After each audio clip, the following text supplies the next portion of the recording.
So I used the angle grinder and chopped off everything that was attaching this. It was just really sloppily put on with self-tappers and a few random welds. And see down here where the damage was. This is still kind of stuck on there because they just kept tacking it every time it would break loose. And I'll have to take off all these little stubs and all of this junk. As you can see, there's just not much framing under here. It's strong because it's all this heavy duty C-channel, and it's got this big T-frame that goes all the way to the tongue, and that's the axle right there. So it's definitely strong. And under here, these are double C-channel on each side of the actual track. So I think it's, you know, like I said before, it's a super strong trailer. I really like the design of it. You know, it's gonna be hard to break it, but I got to get all that paneling put back in and everything cleaned up. But first, as I stated before, I really need bars across here so this doesn't get all bent up. So I'm going to try to find some scrap metal I have. If I don't have anything good, I'll go and buy some good heavy wall, probably angle iron, and weld into here. It's getting a little bit dark, so this might be the last thing I film. And yes, this is a part 2 filmed on the same day as part 1, so I know, preposterous. But I'm sure this will be drawn out over several days because it takes me a long time to do stuff like this all by myself. In the meantime, I'm gonna go look for metal, see what I have exactly, but I'm pretty sure I don't have anything. This is an old bridge railing angle iron. It's like 4 inches wide. And that's actually what we used for the bed railing on my brother's F-150 that it's on screen. And it's really a lot stronger than what I wanted to use for this. I had this old aluminum I-beam off some cable tray. I can't really attach that anyway, and it's kind of bulky for what this is.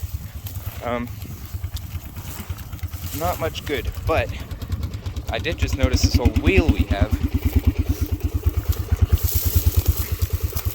and it's not quite right. I was hoping that would be more similar to the other wheel that's on my trailer, but it's not quite the same. We have spare tires, but they don't have any good wheel as a spare. I really hate the look of this. It's an ugly wheel. I don't know why Chevy ever designed this. Like I said, there's an old square body in town that's just kind of trashed and missing its front wheels already. So if I can buy its back wheels, they're just old steelies too, then that should be good. And I'm probably just going to paint them black or silver or something. So sharp.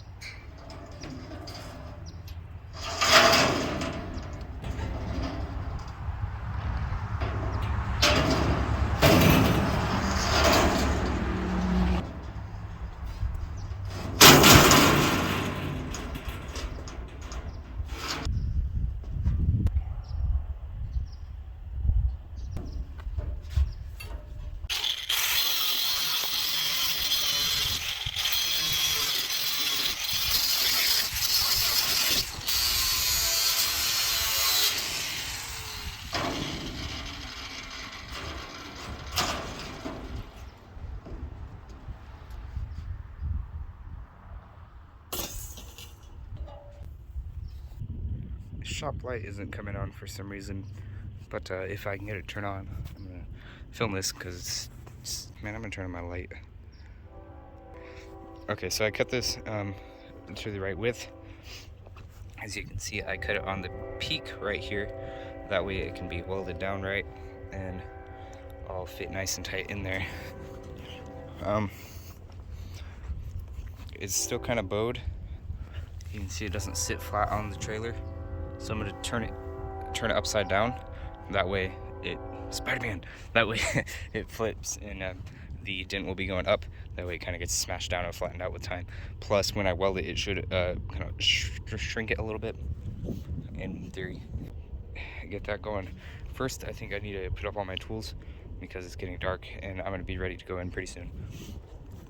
And I don't want this to get rained on somehow. Trailer is obviously over there in the dark. My truck's over there in that dark. We have a little bit of light right here, so pretty awesome what I'm gonna do.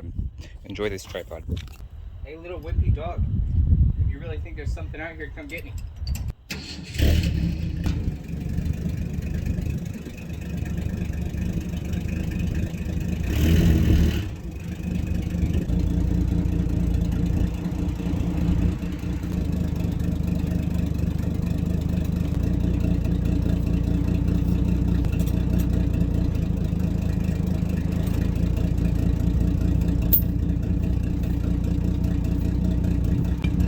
Look at that, third try.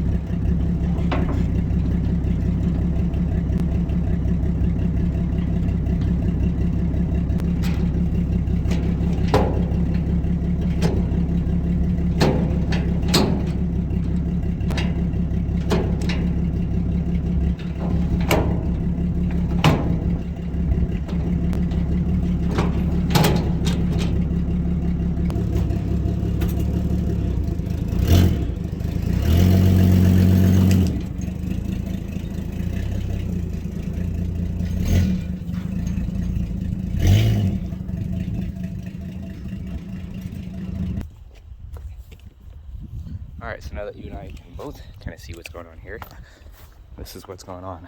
I think I'm going to start by, I'd really like to start by welding that on. I think that's going to be kind of fun to do, just sit there and tack all those little pieces into place. And yeah, so I'm going to start with. So there's a few things I could do on it right now that I need to do. One is wiring.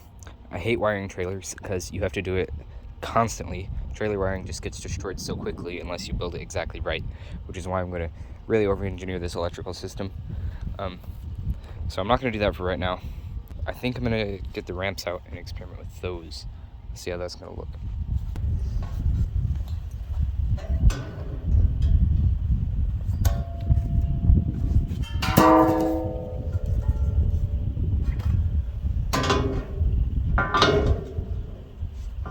Those are actually too tall. They do not fit in the ramp slots. So either I'll have to ditch that idea or build some new ramps.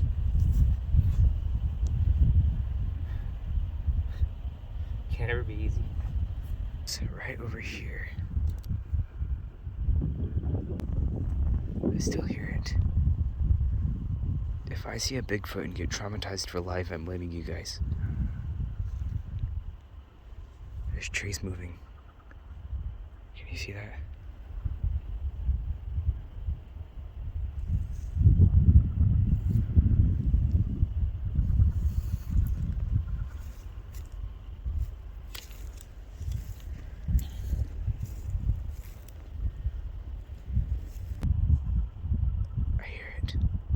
We have the paint all down, so just a lot of new paint, kind of corrosion control style. I didn't want to fully repaint it yet, and repairing that little joint right there because it had some cracks. So I'm working on running this heavy duty angle iron I purchased all the way down the center of the trailer. That way the mesh can go on top of it and not sag as bad. So I'm just stick welding it on. It looks really bad, but the stick should be a lot stronger and penetrate a lot better in this heavy duty metal than our little MIG. Just using one of those little stick welders.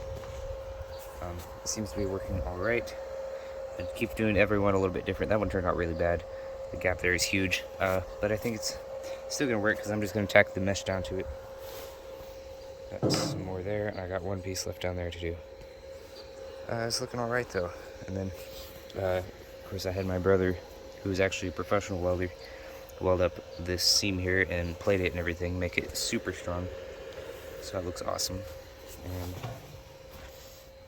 I've got one more piece of angle iron to put in here, so I'm going to set up the tripod. Then we can start on all the meshing. I'm excited to see that. That's going to look good.